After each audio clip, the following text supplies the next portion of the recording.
magíster en estudios teóricos en psicoanálisis, doctorando en psicoanálisis de lo disruptivo de la USAL, graduado del Centro de Psicoterapia Psicoanalítica de Lima, profesor de Psicología, Psicoanálisis y Educación en maestrías y pregrado en diversas universidades, psicólogo escolar con adolescentes, docentes, padres de familia de diversos centros educativos, psicoterapeuta psicoanalítico con niños, adolescentes y adultos desde 1980, autor de varios artículos publicados en libros, revistas y de psicología y psicoanálisis. Roberto es de APNA, la Asociación Psicoanalítica de Niños y Adolescentes de Lima, Perú.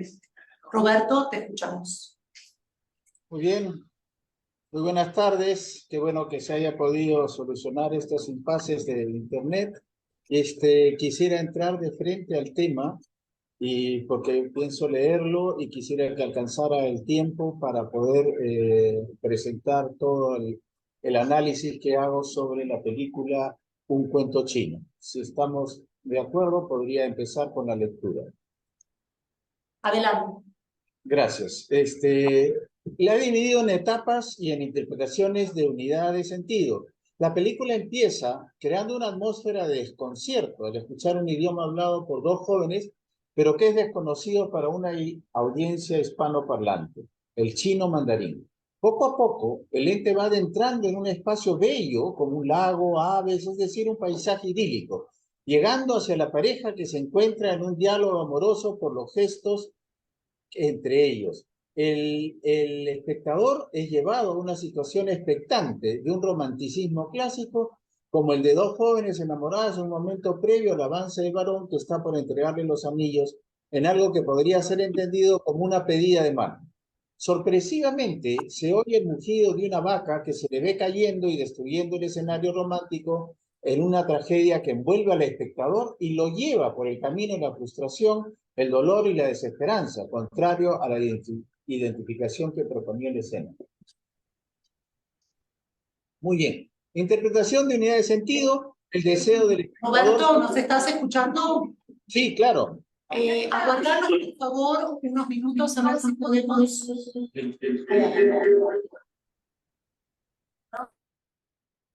Perdón, ¿qué sucede, Sandra? Silvia, no las escucho. Roberto, ahora sí. ¿Sí? ¿Vuelvo a empezar? Sí, por favor. Ok, muy bien. El análisis de una película, un cuento chino, la he dividido en etapas en interpretación de sentido. La película empieza creando una atmósfera de desconcierto al escuchar un idioma hablado por dos jóvenes, pero que es desconocido para una audiencia hispanoparlante, el chino mandarín. Poco a poco, el ente se va adentrando en un espacio bello como un lago, aves, es decir, un paisaje idílico, llegando hacia la pareja que se encuentra en un diálogo amoroso por los gestos entre ellos. El espectador es llevado a una situación expectante de un romanticismo clásico como el de dos jóvenes enamorados en un momento previo al avance del varón que está por entregarle los anillos en algo que podría ser entendido como una pedida de mano. Sorpresivamente, se oye el mugido de una vaca que se le ve cayendo y destruyendo el escenario romántico en una tragedia que envuelve al espectador y lo lleva por el camino de la frustración, el dolor y la desesperanza, contrario a la identificación que proponía la escena. Interpretación de unidad de sentido. El deseo del espectador se ve llevado por la salida de lo edípico al encontrarse en una relación romántica entre seres jóvenes y enamorados. Este escenario de madurez sexual y amorosa es destruido y castrado con la vaca como símbolo materno, que destruye las aspiraciones genitales del varón. El siguiente escenario se da en otro lugar, completamente alejado del idílico paraíso en el lago, por el de un frente, de una ferretería, con un árbol viejo y casi sin hojas, pero presentado al revés, lo que va cambiando al enderezarse la imagen que nos va adentrando en un mundo muy diferente, desde un hombre solitario contabiliza los los tornillos que acaba de comprar para la venta al menudeo del público. Al encontrar que le han dado de menos, nos pone en una dura realidad, la de un hombre mayor y amargado que profiere palabras entendibles, de un calibre soez altamente fuerte e hiriendo con una naturalidad propia de alguien que vive destruido emocionalmente por una gran sensación de pérdida y despojo. A mí siempre me suelta de menos. Bien. Y otra vez me cagó el hijo de puta que lo parió, en donde el insulto va hacia la madre del otro y la relación de todo con lo despojable por inútil e inservible como la mierda. En medio de este griterío, despotricando contra el supuesto estafador a través de un teléfono, aparece fuera de la ferretería una mujer con una sonrisa agradable que se va como espantada y no pasa a la tienda. Enseguida aparece vendiendo un paquete de clavos al peso donde el cliente le increpa por el peso y él le demuestra que le estaba dando de más, pero no le quita el excedente sino se lo da como yapa, sin hablar sobre el asunto. Interpretación de unidad del sentido. El espectador sale de la escena anterior como sorprendido por un evento trágico y aparentemente irreal. Las vacas no caen del cielo. Para ser llevado a verse por medio de un personaje diferente, en otra realidad invertida y azarosa de un hombre que espanta a las mujeres y que se queja amargamente de ser despojado por otro hijo de mala madre, pero que es capaz de desprenderse de los mismos gramos que reclama al proveedor entregándoselo al comprador de gratis. Nos hace sentir mal como encerrados en una sensación de pérdida constante por proveedores que despojados, que estafan por ser de mala madre y que mezquinan por ser descuidados. Ambos personajes son despojados por vacas o proveedores, padres e hijos de mala madre de la posibilidad de verse felices con otra mujer. La siguiente escena.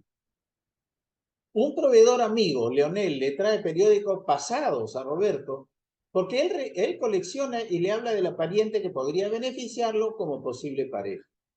La reacción de indiferencia, pero con cierto fastidio, lo calla al Celestino, quien se ve en silencio mientras él abre su correo, donde encuentra una figura de vidrio que resulta ser para la colección de regalos para su madre en el día de su cumpleaños.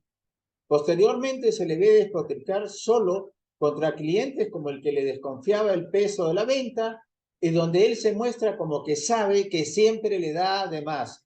Finalmente ese día termina con unos recortes de los periódicos recibidos en una suerte ritual repetitivo para terminar el día con noticias extrañas pegadas en un álbum. Interpretación de unidad de sentido. Nuevamente, el espectador es llevado a una escena de frustración amorosa del personaje principal por el talante de represión que tiene frente a la posibilidad de aceptar la idea de vincularse con la pariente del proveedor amigo. Aquí aparece también otro rasgo particular que el espectador debe interpretar como una lealtad amorosa hacia el recuerdo de la madre a quien le sigue dando regalos después de muerta, los que colocan una suerte de vitrina altar para posteriormente enfrascarse en el ritual de recorte de las noticias periodísticas. Todo esto va creando en el espectador el ingreso a un mundo surrealista, donde las vacas frustran romances y donde hombres amargados prefieren su devoción por un amor maternal perdido por la muerte, al igual que el del personaje chino que pierde a su novia por un accidente fortuito. Antes de una joven que va a buscarlo. Lo edípico lo encierra y lo amarga. El amor al recuerdo de la madre muerta lo absorbe. Es el vínculo más fuerte y no permite aperturas comprometedoras hacia otros. Lo mantiene encerrado. Esto genera en el espectador una sensación de abatimiento, frustración y malestar por la dependencia por el amor edípico y el modo de vida que Roberto se ha construido. En un mundo de aislamiento, de amargura y de cólera por el despojo que siente ante la vida. La siguiente escena presenta a Roberto atendiendo a un cliente cuando ella se le aparece para saludarlo y comentarle sobre una carta que le había enviado. Él sale de la tienda a verla y no le invita a pasar. Le niega haber recibido una carta que ella le comenta que le envió hace 6 meses y que da a entender que ella tenía motivos para recibir una respuesta a su comunicación epistolar. Al espectador le agrada ver a una mujer simpática, risueña, que demuestra un interés importante por él, pero se siente frustrado por la reacción ambivalente y temerosa que Roberto le demuestra. Es un personaje perturbado y perturbador para el espectador. Contrasta con la devoción amorosa hacia la madre que aún fallecida le manda a traer regalos de cumpleaños como si ella estuviera viva físicamente. Aunque la presencia fantasmal de ella es más fuerte que la de los vivos e inclusive de la viva que viene a buscarlo. Físicamente para disfrutarlos y vivir del cariño y del hijo abnegado, pero que no es capaz de dejar pasar ese amor para redirigir su pasión a un ser existente como Mary, a la que se le ve atractiva y se puede decir hasta encantadora. Después de dejarla, para atender a un insulso cliente, aparece en otra escena donde se le ve a ver por primera vez aquella carta donde le confiesa su devoción romántica por el encuentro que ambos tuvieron en ese tiempo. En esta escena se descubre que le mintió sobre la recepción de la misiva, lo que lleva al espectador a incomodarse más con el personaje por su actitud evitativa extrema. Luego viene un flashback donde ambos se encuentran observando los recuerdos de la madre que el padre había conservado como colecciones de ceniceros, entre otras cosas. El espectador debe sorprenderse de lo que sigue como escena, ya que Roberto se la avienta apasionadamente para tener un encuentro tórrido en un ambiente que él recalca que no debe darse en el cuarto de los padres, como rindiendo nuevamente pleitesía de amor y respeto a los padres fallecidos. Al leer la carta concluye la escena donde ella le reclama: ¿cómo es todo por algo? ¿Por qué te fuiste tan lejos después de haber estado tan cerca mío? Lo que le reclama ella en la carta. En las escenas siguientes se muestra duro como acaparador, no quiere regalos, se diría que solo quiere lo justo, le pagan los tornillos de menos y quieren congraciarse con él, regalándole un juego de mechas para taladro que rechaza de manera inflexible, como si lo quisieran sobornar. El espectador se encuentra encerrado con un personaje rígido moralmente, escrupuloso y obsesivo, distante de los demás, que lleva a un agotamiento frente a las emociones placenteras que parecieran estar en contradicción y enfrentamiento con el ascetismo moral en el que vive. Es acaparador hasta con los elementos inservibles de la casa y de la ferretería. Entre sus rituales está también el llevar flores al cementerio cada sábado. Los recortes de periódicos le sirven para ubicarse fantasiosamente como personaje de las noticias más extrañas. Interpretación de sentido. El espectador es sometido a un personaje que lo va llevando emocionalmente por las sendas de un proceso de rechazo y dureza contra la sensibilidad, pero que a la vez se encuentra con fuerza en contra del mismo sometimiento que se encuentra. Se pelea contra la injusticia sobre todos los temas de poseimiento. Esto es comprensible a partir de ver el drama familiar por la madre muerta y el amor abnegado que le tiene por esa gran pérdida.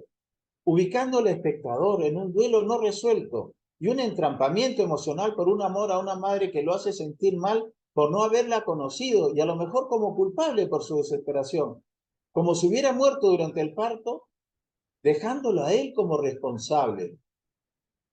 Yo marco acá segunda etapa de la película. Roberto aparece cerca del aeropuerto, disfrutando un día de sol, tomando un descanso solo, con una merienda casera, cuando de pronto un taxi se detiene y de adentro arrojan un pasajero a la fuerza después de haberle robado. El joven chino Jung resulta ser el mismo que perdió en la primera escena a su novia por culpa de la caída de la vaca. El giro de la película lo pone a Roberto frente al joven en una situación diferente como protector de un despojado y desvalido con el cual no se puede comunicar más que por señas por no manejar el mismo idioma. Jun se muestra lloroso y necesitado de que lo ayude totalmente y él se ve envuelto en un papel de protector que se prolongará a lo largo de la película. Roberto asumirá con Jun un rol activo como padre del mismo, mostrándole al espectador toda la dificultad emocional que esto le para a un hombre solitario haciendo del buen samaritano. Poco a poco va encontrando datos para poder ayudarlo a encontrar a sus parientes. Estos intentos resultan infructuosos, inclusive al llevarlo a la comisaría para que lo ayuden. Termina una discusión con el comisario dándole un cabezazo por prepotente. La experiencia de cuidado de Jung es la de un padre que debe ayudarlo hasta en el caso de cómo bañarse. Le muestra la toalla y le explica como si tuviera los años de un infante. Le enseña a comer y dónde dormir. Jung imita como un movimiento los movimientos de Roberto al desayuno. En la embajada china, Le dan los datos de quién es Jung, quien al despedirse no lo suelta, pero al final Roberto se vuelve a apiadar de él y regresa para llevarlo a su casa. Es como si resonaran las palabras de Mari en su carta donde le pone que ella se ha dado cuenta de que es un hombre bueno, pero con un gran dolor. En casa, Roberto le habla, aunque Jung no lo entienda. No estoy acostumbrado a estar con gente, y menos de esta manera. Se empieza a romper a la fuerza el círculo de soledad y aislamiento en el que vive, pero por la fuerza de unas circunstancias que solo lo obligan por ser una persona de bien. Lo lleva al barrio chino, pero sin resultados. En casa ya no lo encierran con llave, ya no lo encierra con llave en su cuarto de dormir. Al día siguiente, organiza un ritual de control del tiempo como plazo de 7 días para que abandone su casa. Hay un cliente que se le aparece como muy meticuloso, en algún sentido como él, y que le reclama cosas que le molestan a Roberto llamándolo pelotudo.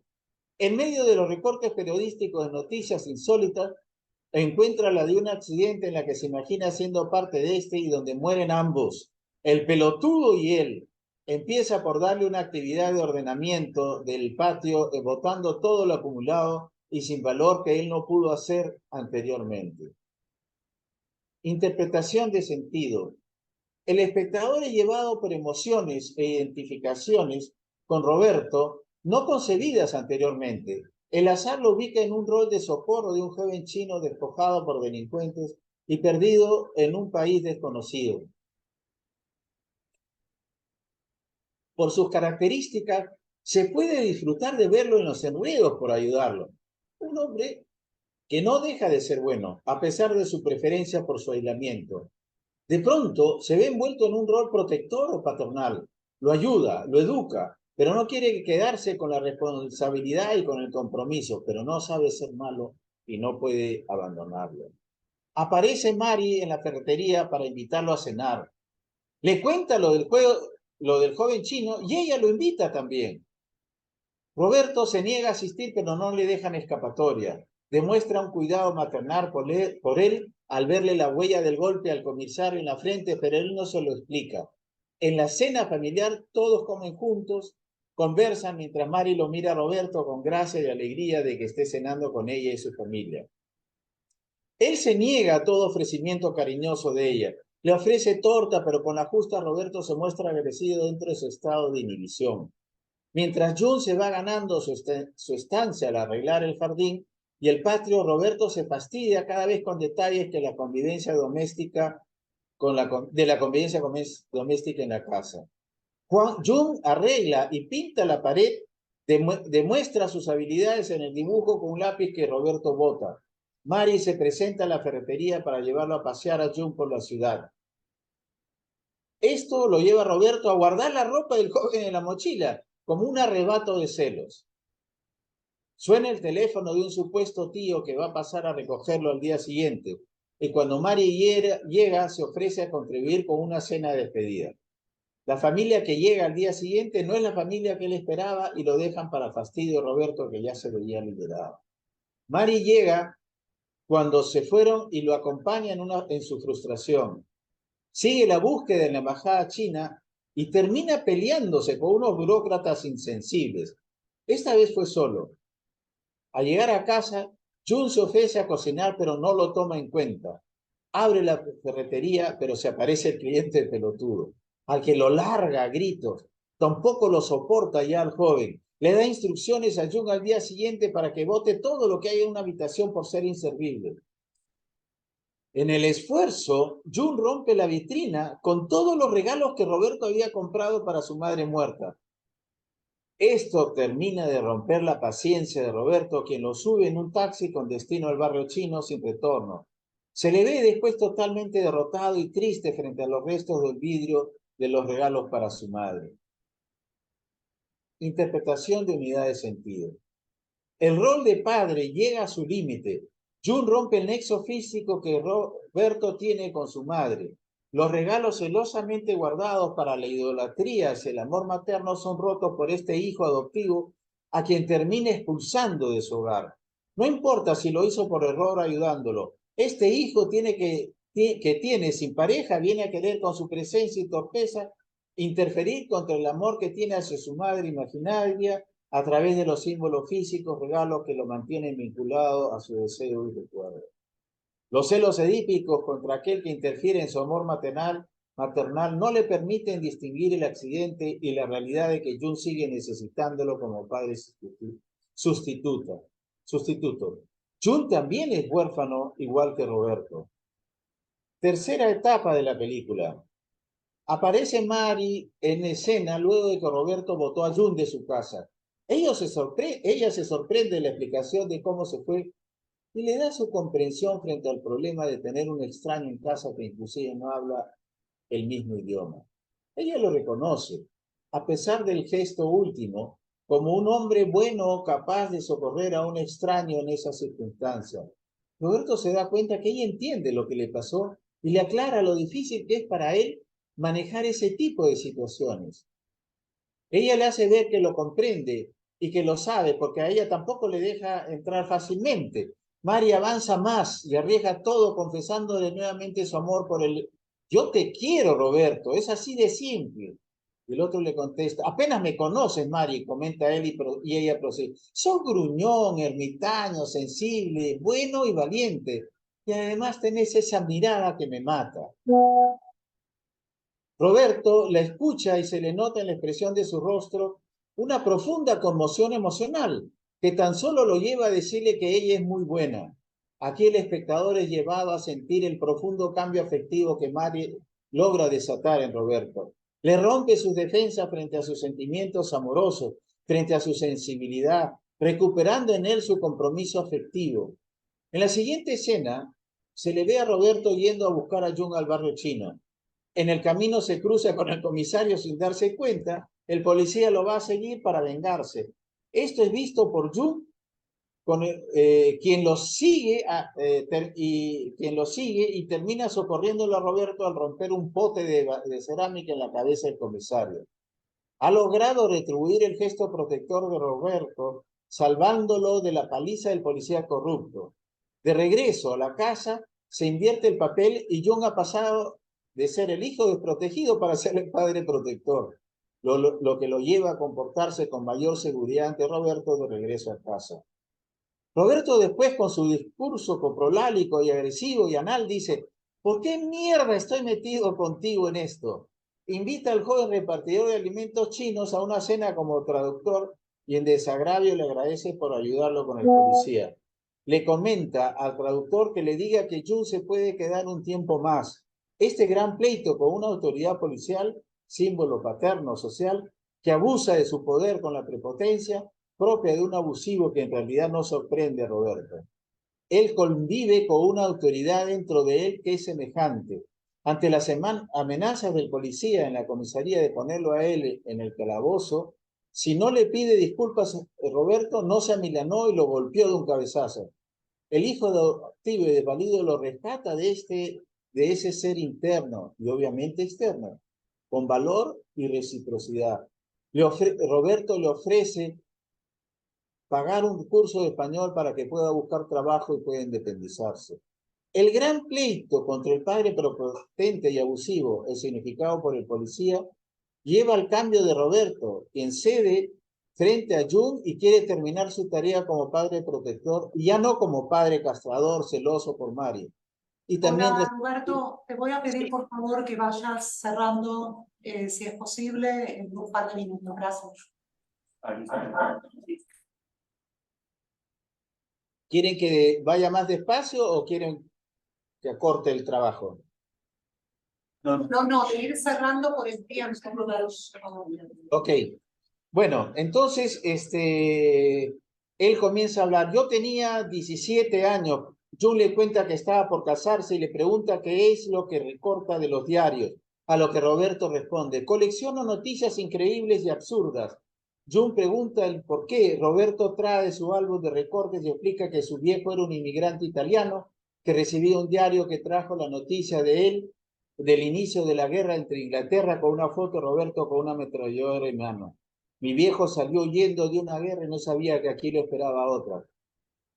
Roberto relata el drama que sufrió en la guerra, se ve la presencia de lo disruptivo en la mente de Roberto y cómo determina el empuje del desarrollo de su carácter amargado. Hasta que huye para encontrarse con su padre, no lo encuentra porque había fallecido luego de reportar la noticia del diario en donde él aparecía. Explicación de la culpa inconsciente por parricidio además del matricidio, y luego no despertó más. Esa noche continúa con su ritual de dormir a la hora exacta en la que se considera que murió el padre. La vida es un gran sinsentido, un absurdo. Todo lo que está acá te lo confirma, explica Roberto, y Jung comenta que no, que todo tiene un sentido, a lo que Roberto se niega a aceptar. Busca noticias en su álbum que demuestra lo contrario. Esta es de tu país, es increíble, lee la noticia del robo de vacas y cómo cae una sobre una mujer matándola.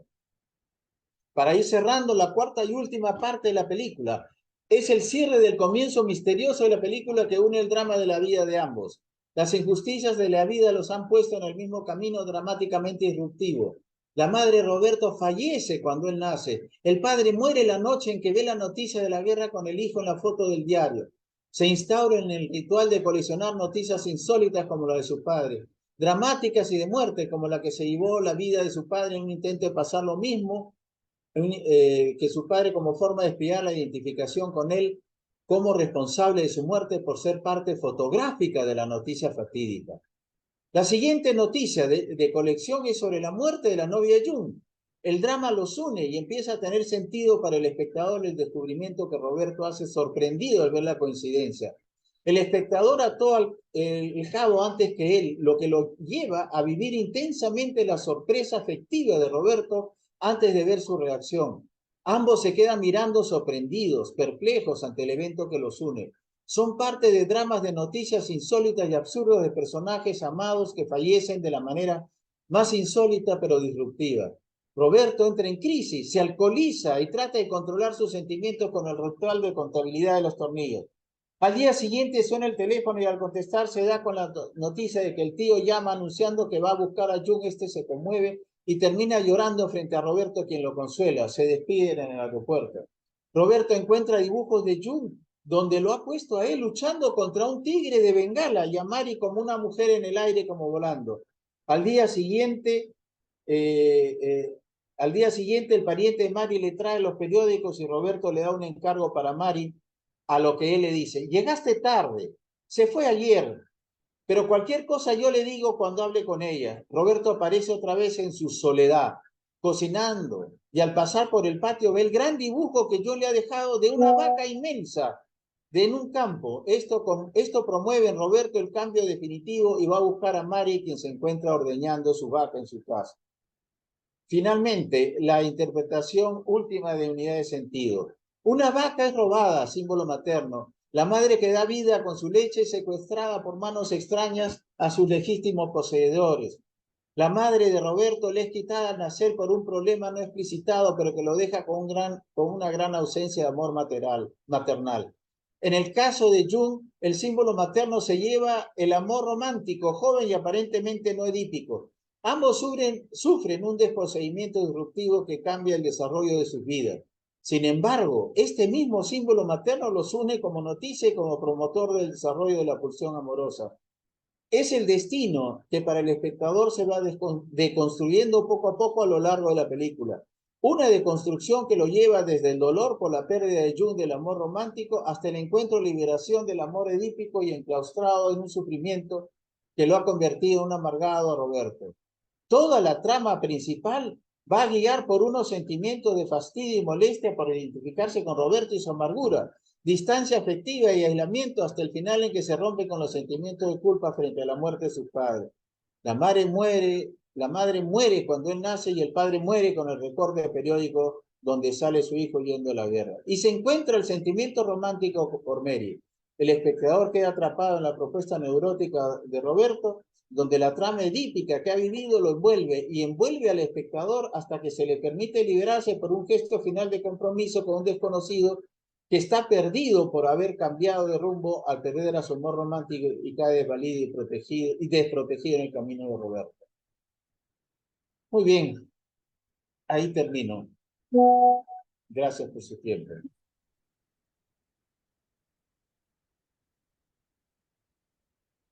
Bueno, gracias Roberto. Vamos a escuchar ahora el trabajo de Sandra Boruchik, psicóloga y magíster en psicoanálisis, psicóloga social de la Escuela Pichon-River en Psicología Social, secretaria general de la Asociación Escuela Argentina de Psicoterapia para Graduados, ex secretaria del Centro de Investigación y Orientación Comunitaria Arnaldo Raskowski de la EAPG, supervisora de la Sala de Juegos Terapéutica del Hospital Italiano de Buenos Aires, ex supervisora del equipo de psicoprofilaxis quirúrgica del mismo hospital, miembro del Comité de Medicina Interna de la Sociedad Argentina de Pediatría y autora del libro Psicoprofilaxis Clínica y Quirúrgica en Infancias y Adolescencias, de editorial Noveduc 2023.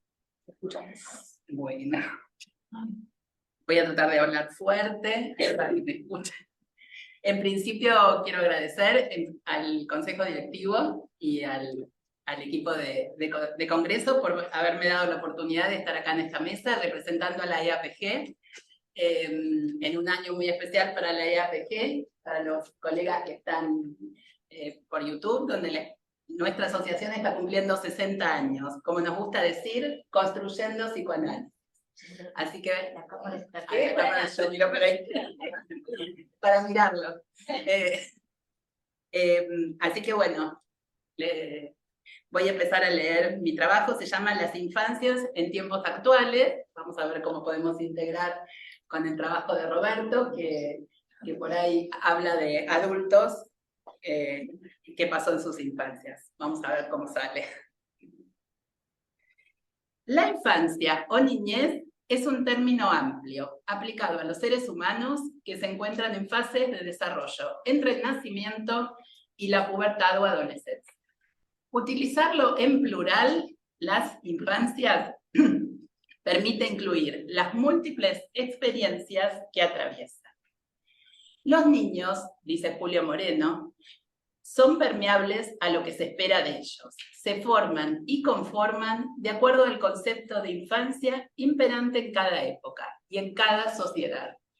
Infancia nomina al conjunto de intervenciones institucionales que, actuando sobre la materialidad biológica del hijo y su familia, producen lo que cada sociedad llama niño. Hasta hace poco, la infancia podía ser tomada como una invariante porque sus alteraciones tardaban muchas generaciones en evidenciarse. En la actualidad, en cambio, las prácticas relacionadas con lo infantil están variando a una velocidad sin precedentes. La nuestra sería la primera generación atravesada por más de un concepto de infancia, lo cual acarrea importantes consecuencias. Hasta ahí, Julio Moreno. Los niños en nuestro país, yo voy a decir niños porque coloquialmente me siento más cómoda. Después, en el intercambio podemos hablar, si niños, niñas, niñes, pero voy a nombrarlos como niños. Los niños en nuestro país transitan su infancia de manera muy variada, en contextos muy diversos.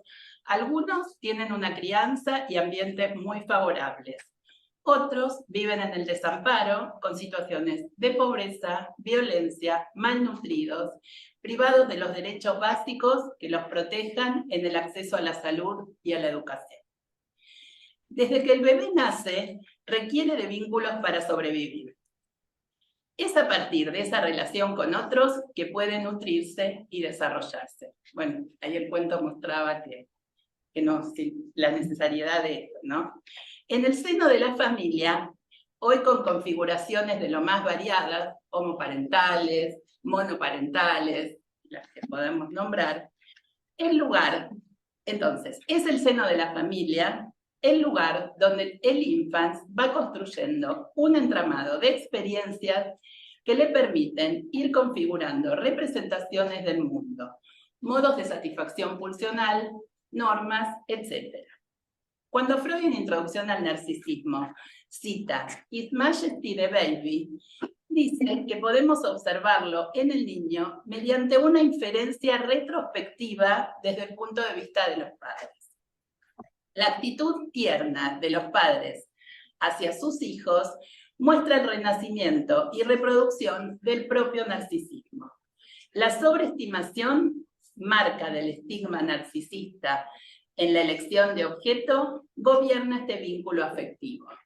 Prevalece la proclividad a suspender frente al niño todas esas conquistas culturales cuya aceptación hubo de arrancarse del propio narcisismo, y a renovar, a propósito de la exigencia de prerrogativas, a que se renunció hace mucho tiempo. His Majesty the Baby debe cumplir los sueños, los irrealizados deseos de sus padres. El conmovedor amor parental, tan infantil en el fondo, no es otra cosa que el narcisismo redivivo de los padres que en su transmutación al amor de objeto revela inequívoca su pristina naturaleza. Hasta ahí la cita de frase. Bueno, me gustaría compartir en este espacio algunos pensamientos, impresiones y luego intercambiar que yo observo hoy en las infancias, en la clínica actual de las familias, que cuentan con recursos sociales y económicos básicos que se dan en esta ciudad, en la Argentina. Yo miro para ahí para compartir con colegas. Sabemos que cada época y cada contexto genera condiciones ambientales y psíquicas particulares.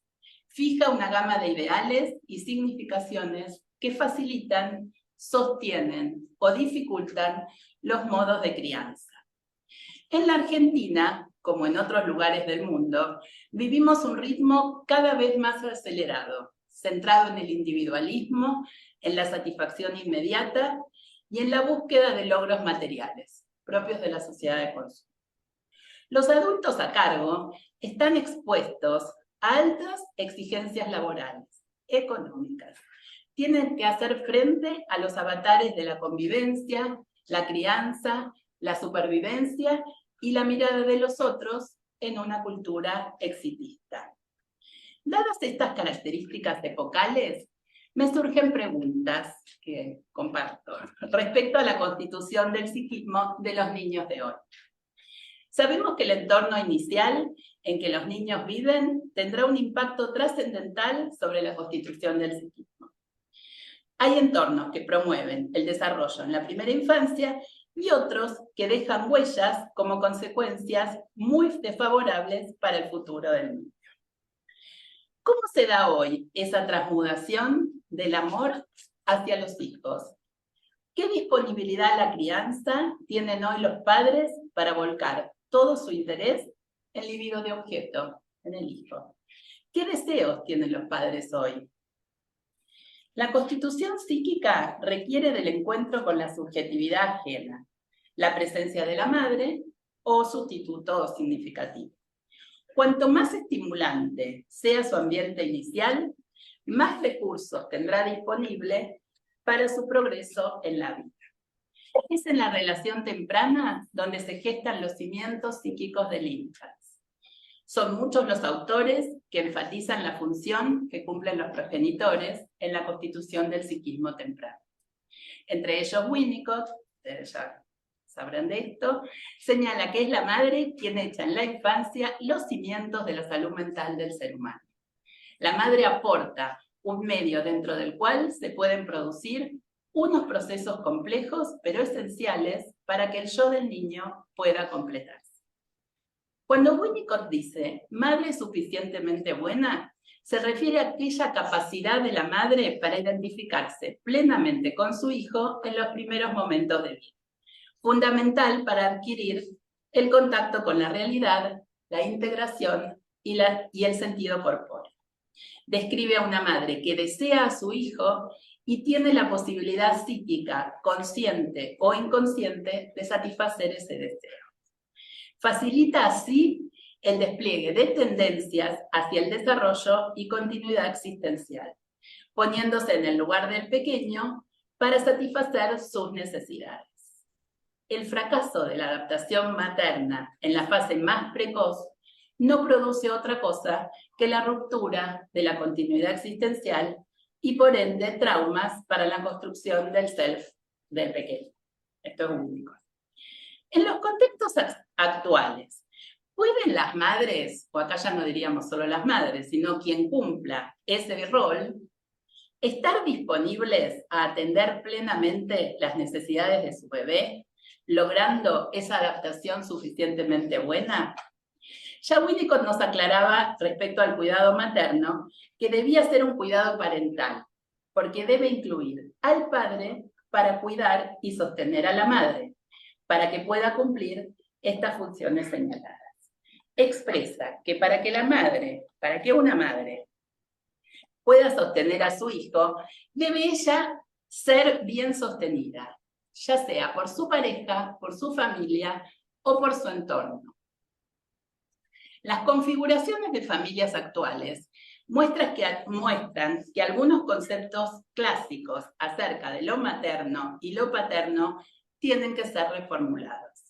Asistimos a cambios en los modos de vinculación que exigen ser pensados desde la complejidad resultante entre aspectos intrapsíquicos, intersubjetivos y socioculturales. Podemos definir entonces la importancia de las funciones diferenciadas. Lo materno estaría más ligado a la libidinización del cuerpo del bebé para transformarlo en cuerpo libidinal, para lo cual es necesario que el adulto vuelque un investimiento narcisista al infans para que éste pueda salir del desvalimiento originario, brindándole sostén narcisista y de autoconservación. La función paterna, por su parte, estaría más ligada a la separación y nominación simbolizante, e implicaría desilusión, renuncia y su inclusión en un orden simbólico. Loser-Fiorini, en 2015, sugiere denominar a la función paterna como función tercera o función simbólica, ya que implicaría un prejuicio suponer que está en la naturaleza de toda madre retener a su hijo, y que la cultura o el padre simbólico es quien lo rescataría. Existen en las madres suficientes reservas simbólicas, sublimatorias y creativas para desear ellas mismas la alteridad de su hijo o hija y realizar las operatorias de separaciones necesarias. La crianza requiere de ambas funciones, que no implica dos personas, funciones.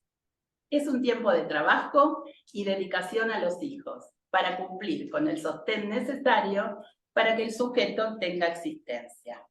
Los cuidados de los adultos que cumplen estas funciones develan a veces sus contradicciones, así como sus conflictos para lograr el sostén necesario y la provisión ambiental. Los ritmos vertiginosos, las preocupaciones constantes, dificultan que las experiencias se desplieguen, que el niño logre hacer procesos, generando sentimientos de desamparo. El niño necesita tiempo y lazo social para jugar, en el sentido subjetivante de este concepto que no me voy a detener a describir. Las familias viven en contextos cambiantes, con continuas exigencias de adaptación. Bauman ha definido a la sociedad reciente como un mundo líquido, con situaciones y vinculaciones que se licúan poco a poco. Las crianzas necesitan de procesos, de tiempo de continuidad. ¿Cómo hacemos en tiempo de sociedad líquida para que los niños hagan experiencias en proceso, hagan pausas, aprendan a esperar? Iván tiene 6 años, empezó primer grado y consulta porque le cuesta estar en la escuela. Ya en el jardín presentaba dificultades con la regulación de los impulsos. Se opone a todo lo que le proponen. Le cuesta subir a mi consultorio. Lo logra después de negociar con la madre.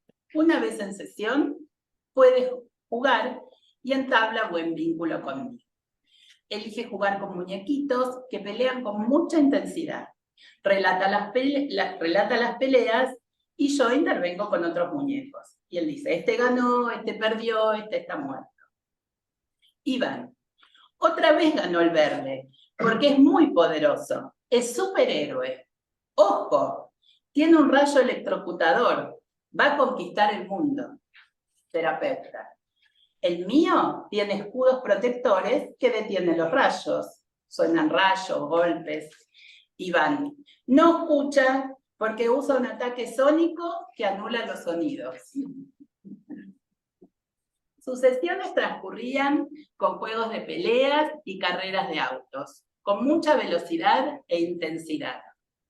Me propongo continuar dentro del juego, unicotidianamente, interviniendo con otro tipo de escudos protectores, silbatos, que advierten barreras con el objetivo de instaurar otro ritmo y pausas en el juego. Tiempo más adelante, jugando a las carreras de autos, donde se daban constantes choques y salidas de pista, Iván dice, el rojo entra a boxes porque chocó. Terapeuta, muy bien, tiempo de espera para el rojo. De a poquito se pudo ir desplegando en el juego otro ritmo, tiempos de espera, tiempos de carrera, tiempos de pelea y tiempos de descanso de los peleadores, haciendo experiencia de ahora se puede, ahora no se puede. Acompañar la pura descarga con palabras, enlazar las acciones con las emociones, fue el objetivo propuesto. La descarga motriz aparece como un modo de aliviar la tensión. El trabajo a través del juego procura una labor de ligadura y procesamiento de esa tensión. Los niños necesitan acompañamiento, dice Winnicott, para ilusionarse y desilusionarse, para hacer experiencia de la tolerancia a la frustración. También tiempos de espera para acomodarse a un mundo que se les presenta complejo y a veces disruptivo. En ese interjuego entre ilusión y desilusión se van consolidando los vínculos de confianza. Se va trazando la distinción o frontera entre la realidad interna y la realidad externa. Los niños absorben todo lo que les rodea, perciben gestos, actitudes, mucho más que las palabras. La falta de encuentro, de lazos amorosos, de tiempo para conversar o jugar en los primeros años de la crianza dificulta los vínculos, la adquisición del lenguaje, la regulación de los impulsos y da lugar a expresiones de violencia al modo de angustia desbordante. Carencias afectivas tempranas generan en los niños pequeñas experiencias incompletas de apegos.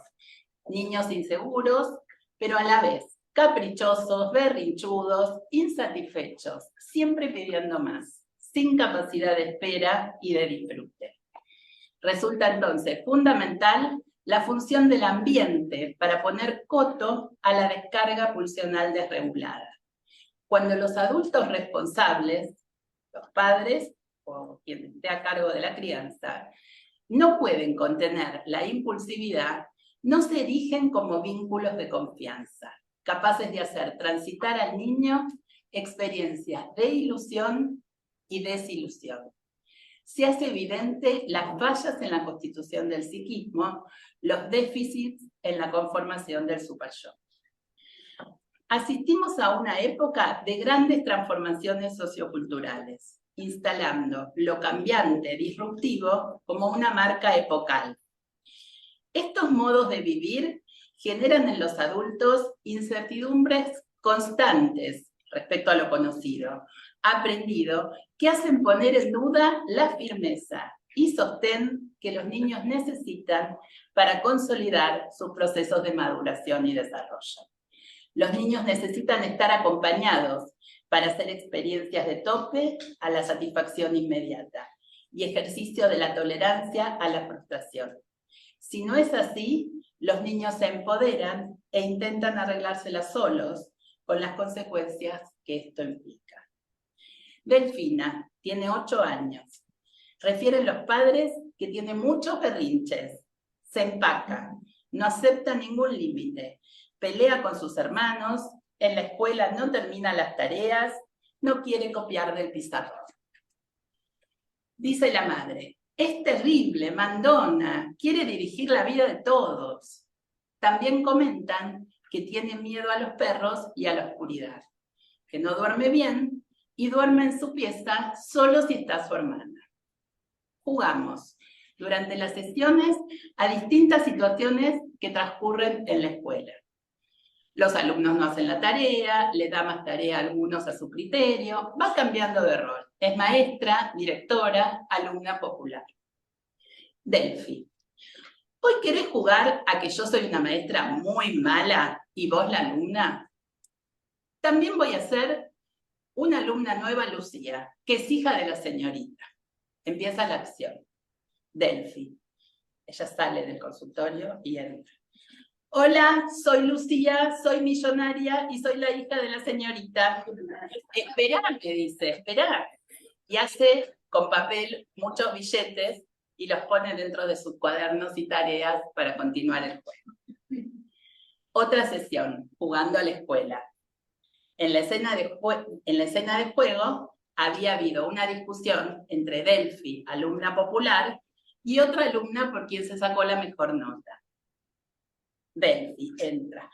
Hoy vengo con mis papás, que son los presidentes.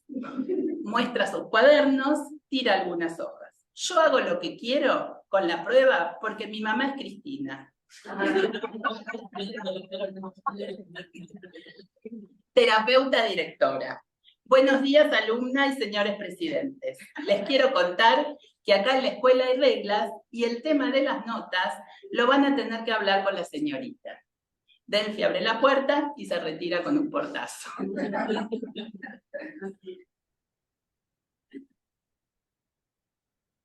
Los niños juegan como forma de expresar lo que les pasa. Sienten y piensan, como forma de dar cuenta del mundo y la relación con los demás. El acompañamiento subjetivante implica ir regulando en función de necesidades y posibilidades cuándo consentir y cuándo poner un límite para lograr un apego seguro que permita un proceso progresivo de desprendimiento de los vínculos primarios, con el objetivo de ir haciendo experiencia hacia la conquista de la autonomía psíquica. Asistimos a cambios en el contenido de ideales y valores, sustentados por las familias de hoy. Se cuelan en el jugar las características singulares de cada época, en cuanto a las características del juego, al tipo de lenguaje. Se observan trabas en relación con las jerarquías como adulto-niño y en las áreas de lo íntimo entre lo privado y lo público. Se borran las asimetrías propias de la distinción entre el mundo infantil y mundo adulto. Se trastocan los lugares, los niños eligen y los padres aceptan. Los niños se convierten en pequeños dictadores, sin coto a sus demandas. Hemos escuchado lactancias más prolongadas, un colecho a gusto del consumidor. El infante necesita, para constituirse subjetivamente, de adultos en posición asimétrica y a la vez respetuosa de su subjetividad. Hoy hablábamos de la crianza respetuosa. Es decir, más allá de las variaciones epocales en términos de roles, parentales y crianza, el adulto debe acompañar, facilitando o restringiendo sus deseos e intereses, promoviendo de ese modo procesos de enriquecimiento simbólico. ¿Se acabó la infancia?, se preguntan en un texto Corea y Leukovic. La curiosidad infantil, contestan ellos mismos, la curiosidad infantil, ese sentimiento tan propio del niño, hoy parece haberse desplazado. Somos los adultos quienes observamos perplejos el devenir de una infancia que resulta cada vez más difícil de continuar suponiendo como tal. Los analistas, y con esto termino, tenemos un lugar privilegiado en el contacto con las familias y los niños. Representa una gran oportunidad de intervenir acompañando en estos tiempos a infancias con presentaciones novedosas. Estas nuevas configuraciones familiares nos obligan a reflexionar, intercambiar experiencias para poder brindar una pausa en el acontecer vertiginoso que permita que alguna reflexión siga siendo posible.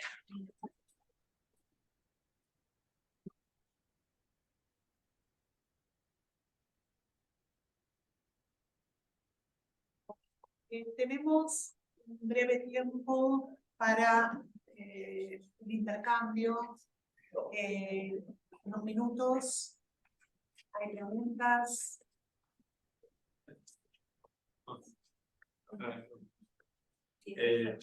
Sí, micrófono sí, fuerte. micrófono. Roberto, ¿escuchás? Sí, sí, acá estoy. Sí, presente. sí, estamos quedando. Después, te hago una pregunta a vos y una pregunta a Sandra. Roberto, de alguna manera vos ubicás a través de este relato de la película el drama edípico, ¿sí? Yo vi la película hace muchísimos años, no la tenía tan presente. ¿Cómo ubicás la función de corte propio del drama edípico en esta película? Que no lo terminé de ubicar en el relato que vos hiciste. Sandra, dos pequeñas cuestiones. Cuando hablas de Winnicott, yo no conozco tanto la teoría de Winnicott, que la madre se identifica con el hijo. Yo me preguntaba si la madre se identifica con el hijo o la madre identifica en el hijo algo de lo propio, al modo de construcción ahí. Y la otra es, cuando decís que los niños se empoderan, me preguntaba si no era una figura de la impotencia que implica ese desvalimiento del niño, ¿no? Un modo de retorno de la impotencia ante el desvalimiento que implica la falta de asimetría. Bueno, muchas gracias a los dos. María. Bueno, muchas gracias por las dos ponencias. Un poco a Sandra le quería preguntar en relación a este cambio en el desarrollo que ella plantea en los niños, si no cree que hay como una inversión de roles hoy en día, y así como parece que algo de la infancia se achicó, algo de la adultez se agrandó, al revés, digamos, los adultos cada vez son más adolescentes, y las relaciones más simétricas y menos asimétricas, y las consecuencias de esto. Gracias. Brenda, y luego por ahí. Una duda chiquita para Sandra, sobre todo Hablas fuerte, sobre todo por el final, en la lectura de tu trabajo, y vos haces alguna asociación entre las nuevas configuraciones familiares en cuanto a homoparentalidades o familias monoparentales, monoparentales, con estos nuevos desarrollos del psiquismo de los niños, o no me quedó claro, digamos, si estos cambios vos lo notás a cuento de cuestiones de época, en cuanto al desarrollo, o haces alguna asociación con las nuevas configuraciones.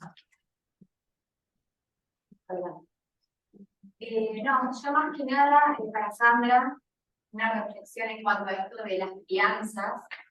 Yo estoy en un seminario con Deborah Tager mensual y venimos pensando mucho esto de la crianza respetuosa, crianza con apego, ¿no? Cómo deja a las mujeres en un lugar que va en contra de todos estos derechos que ellas están buscando, digamos, avanzar, y de repente se encuentran teniendo que cumplir con un montón de mandatos que hay hoy en cuanto a la maternidad, ¿no? Esto, por ejemplo, de amamantar lo más que uno pueda. Y en el último seminario, las colegas trajeron varios ejemplos, los cuales a mí me llamaron mucho la atención. Yo no atiendo niños, pero ejemplos a nivel de, la colega contaba que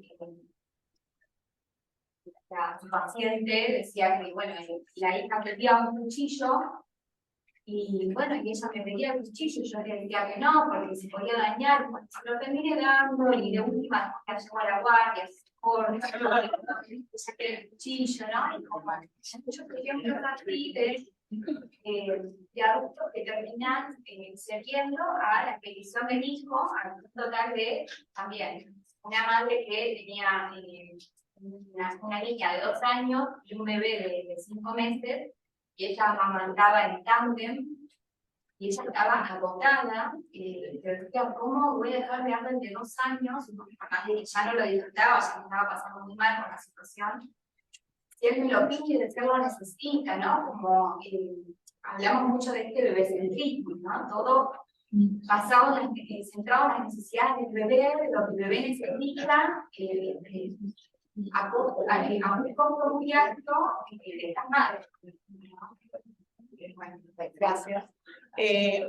Claudia, breve, después vamos a voy a leer una pregunta que Osvaldo Valls hace a Roberto Dam y vamos a iniciar con Sandra. Sí, Claudia. Bueno, primero, Sandra, muy agradecida por tu Habla fuerte. Y me encantó esto de intervenir desde el juego mismo, ¿no? Me parece que en las situaciones clínicas que trae se ve esa intervención desde el juego mismo. Y retomo esto que decía Norberto, ¿no? De la falta de asimetría y el desvalimiento, algo así. Pensaba, ¿no? Cuando vos jugás que sos la directora, o cuando ponés, mira, podrás ser la hija de la presidenta, pero acá hay reglas. Me parece que no hay nada que deje más desamparado a un niño que sentir que es él el que comanda este avión, digamos, ¿no? Como que el que pilotea tiene que ser ese otro, y donde la simetría tiene que darse. O sea, coincido, no sé si es lo contrario, ¿no? Pero que el desvalimiento tiene que ver cuando no hay otro que sostiene esa función. Y me quedé pensando, Osvaldo, en lo que vos traías de ese adulto ayer, ¿no? Esta vida que uno está acostumbrado a que le pongan límites, ¿no? Uno podría como inferir o pensar qué pasó, ¿no? Con las legalidades o con esos límites, donde no hubo un otro ahí que asimétricamente le fue balizando el mundo, por decirlo de una manera. Así que muy interesante, me gustó mucho. Bueno, leo la pregunta para Roberto de parte de Osvaldo Valls. ¿Cómo entendés la persistencia de hacer presente a la madre del protagonista? Muy breve, Tere, por favor. Sí, yo quería apuntar a lo que es para nosotros los psicoanalistas un niño, la preguntaba a Sandra, pensando en que a veces hay deslizamientos hacia la puericultura que no tienen que ver precisamente con el lugar del analista y lo que es un niño para el psicoanálisis, ¿no? Que no es lo mismo que como pensarlo desde otras disciplinas, para el pediatra o para lo que se llaman técnicas psicoeducativas, ¿no? Bueno, muchas gracias. Vamos a iniciar con Sandra, vamos a invertir el orden y luego unos minutos cada uno para las respuestas. Va a responder Sandra primero, Roberto, y luego te damos la palabra y invertimos el orden. Adelante. Me parece que se fue dando como casi un diálogo entre las preguntas, ¿no? Porque la pregunta que hacías vos, Norberto, respecto a si el niño empoderado es impotente, o creo que decías impotente. Desvalido.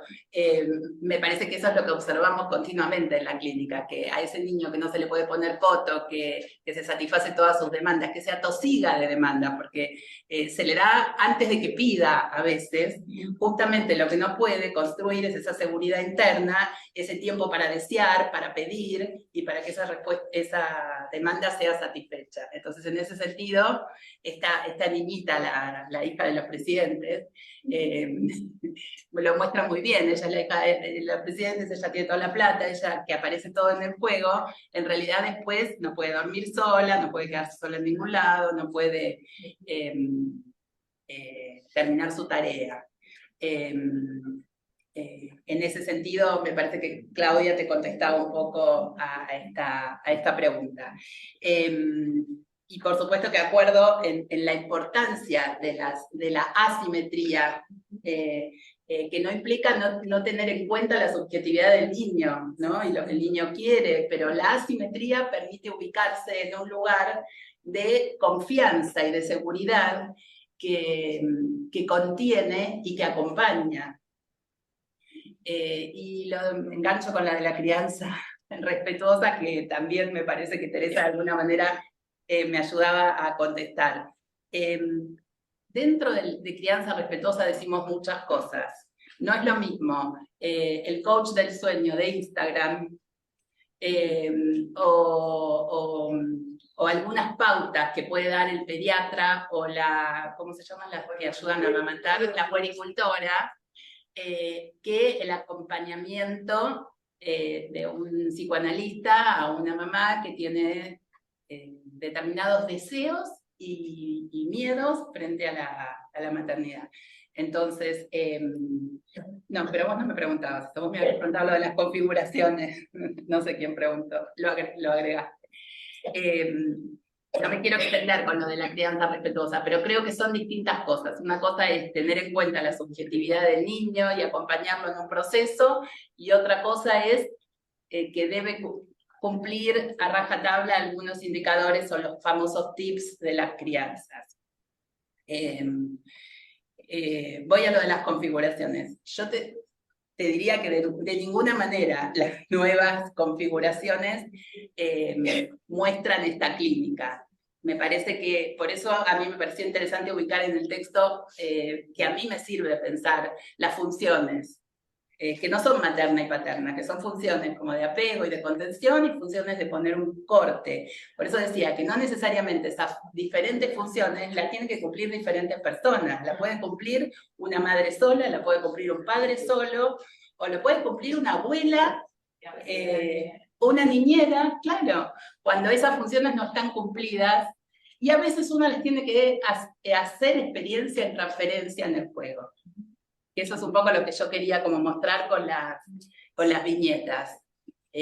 Jugar en el juego, en el jugar del juego, estos lugares asimétricos, porque aparte me da una risa esta nena cuando viene y me dice que hace lo que quiere porque es la hija de la presidenta. Era muy difícil, que yo me imaginaba que a los padres les debía pasar lo mismo, porque era una seductora. Entonces, seducía, uno se mata de risa y se queda fuera del lugar. Entonces yo tenía que respirar profundo y decir, miren señores, acá las cosas las dice la señorita. Jugando y divirtiéndome en el juego, porque me parece que uno juega cuando realmente se divierte en el juego y forma parte. Mientras tanto, está muy atento a ver qué personajes incluir y qué otro muñequito traer, como para que pase algo diferente, y no sea el puro despliegue o la pura descarga. No sé qué me olvidé, me parece que lo de la identificación es lo más teórico, pero bueno.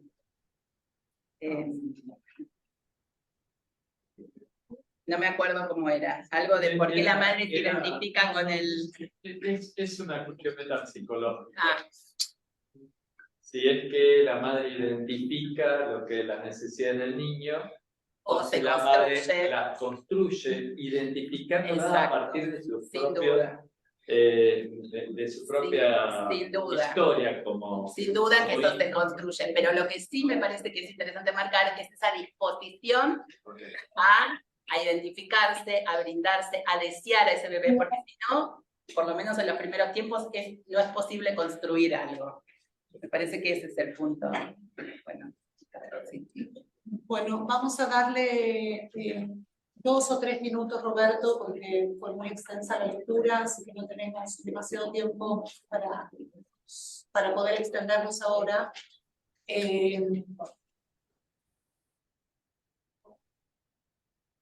Bueno, entonces pasaría yo a compartir. Primero me gustaría conocer el nombre de quien me ha preguntado para ver si es que puedo hablarle. ¿Se puede saber el nombre del que preguntó? No, han cerrado el micro de Sandra.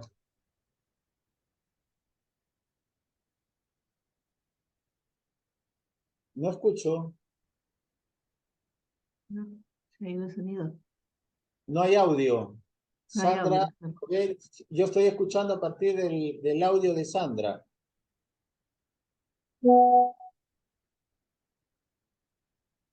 Bueno. Acá no tengo audio tampoco. Ok, ahora sí. Ahora sí. Ahora sí. Ahora sí. No, quería saber el nombre para ver si es que, conversar un poco con él para ver si ha entendido su pregunta y antes, mientras la voy respondiendo. ¿Quién fue quien me preguntó, perdón?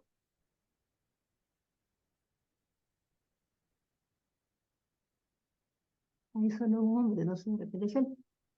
Bueno, ya, ok. Ujú. Y se opone la ¿Cuál es tu nombre, perdón? Roberto, igual no es, la idea no es dialogar, sino tratar de responder dentro de lo que puedas estas dos preguntas a dos colegas, ¿sí? Ya, en muy breve tiempo, por favor. Sí, está bien. Mira, el corte del drama edípico es como yo entendí tu pregunta y en general me parece que la película va avanzando dentro de un drama de un hombre amargado, de un hombre frustrado que tiene una historia de amor hacia una madre que nunca la conoció y de tristeza, pérdida de un padre que murió cuando él estuvo en la guerra y en la guerra de las Malvinas y que de alguna manera cuando él se escapa de la zona donde los militares lo habían capturado y el padre entonces no sabe si su hijo ha fallecido o no. Ahí podemos entender cómo él está atrapado en ese amor hacia una madre idealizada, una madre que por dar a luz de alguna manera siente que la pierde y de un padre que lo debe haber criado hasta esa época, pero que se lo quitan en esta guerra tan miserable, digamos, porque es una guerra en la que él no es elegido, sino es obligado, ¿no? Y eso se nota a lo largo de la película. La vaca le quita a este Jun el amor de su vida, el amor de juventud, el amor de niñez, y la vaca también representa algo, no solamente representa la pérdida de la posibilidad de continuar la relación amorosa con la pareja, sino también representa culturalmente para Roberto el hecho de haber no lactado de una madre directa, sino de la leche que se le ha proporcionado, una leche que viene evidentemente de una vaca que representa entonces de alguna manera a la madre. Durante la película, este hombre va sintiendo que esta función paterna de estarse ocupando, cuidando, protegiendo a este joven que ha sido parido, digamos, por la delincuencia, que lo bota y lo arroja a su cuidado en la película, es interesante ver cómo en este paso de cuidarlo le da tareas Jung le rompe todos los regalos que él le ha estado proporcionando a su madre. Y este sufrimiento y este dolor lo vuelven a enajenar de nuevo a Roberto, lo bota, pero después se da cuenta que él lo puede proteger, lo puede sacar de esa amargura, de esa sensación de pérdida, lo ayuda y lo protege liberándolo de este mandato de paterno de lo que se puede y lo que no se puede hacer. Él está como reprimido de todos sus sentimientos amorosos porque están volcados a esta triangulación edípica y Jung lo salva, lo libera de esto con la ruptura de la maceta sobre la cabeza del policía. Pero más aún todavía, cuando... Roberto, tenemos un minuto para cerrar. Voy a terminar. Roberto, ¿me estás escuchando? Sí. Tenemos un minuto y tenemos que cerrar, por favor. Ok. Gracias. Cuando Roberto se da cuenta de este dibujo de la vaca que le ha puesto como despedida en la gran pared que le permitió pintar y dibujar, es como si este vínculo frente a la ruptura amorosa para Jung representara también la ruptura del vínculo con su madre para Roberto. Es decir, la vaca te libera y esto le permite a él regresar a un espacio en el que puede encontrarse alejado de la triangulación adípica y encontrarse con Mari y desarrollar la relación amorosa y salir de ese mundo amargado en la que forma edípica en la que ha estado enclaustrado. Muchas gracias, Roberto. Bueno, vamos a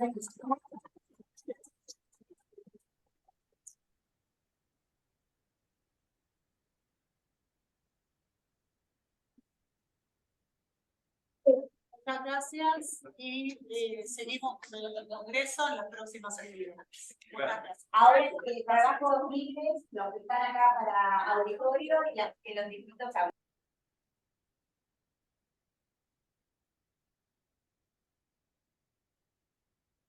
Bueno, entonces aquí continuarán con el Congreso. Y Rosa y Techi Pierola, que creo que son las que me están viendo o escuchando todavía.